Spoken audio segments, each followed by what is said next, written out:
Ismaël Vagué, le ministre de la Réconciliation nationale est à Gao pour relancer le dialogue avec les groupes armés du nord du Mali. Ce déplacement a lieu alors que les ex-rebelles indépendantistes de la ZEVA font planer et l'ombre d'une reprise des armes. Des officiers du mouvement national de libération de la ZEVA, MNLA, foulent le sable sous les vivas de centaines d'hommes qui, dressés à l'arrière de dizaines de PQ ordonnés en arc de cercle, pointent leurs armes automatiques vers le ciel.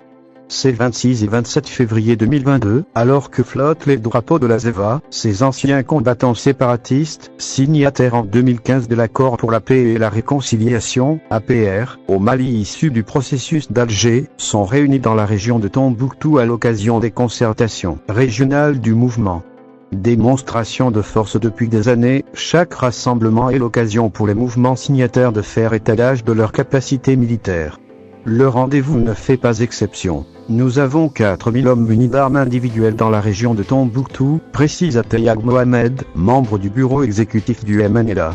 Le décompte a des allures de démonstration de force. D'autant qu'il est accompagné d'un communiqué sévère à l'endroit du gouvernement malien. Les anciens rebelles indépendantistes y déplorent le retard pris dans la mise en œuvre de l'accord pour la paix et la réconciliation et les soubresauts que cela pourra engendrer, si rien n'est fait dans les plus brefs délais. Le ton a changé depuis l'arrivée de ceux que les autorités présentant comme des instructeurs russes, une mise en garde à l'endroit des autorités. Les mouvements signataires ont toujours été clairs. L'accord est la seule chose qui les lie au gouvernement de Bamako.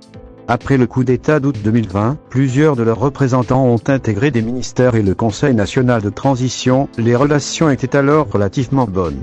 Mais le ton a changé depuis l'arrivée de ceux que les autorités présentent comme des instructeurs russes et que les renseignements occidentaux identifient comme des mercenaires de Vanier, décrypte Adam Sandor, chercheur associé au Centre franco-européen en résolution des conflits et mission de paix. Ismaël Vagué, le ministre de la Réconciliation nationale est à Gao pour relancer le dialogue avec les groupes armés du nord du Mali. Ce déplacement a lieu alors que les ex-rebelles indépendantistes de la ZEVA font planer l'ombre d'une reprise des armes. Des officiers du mouvement national de libération de la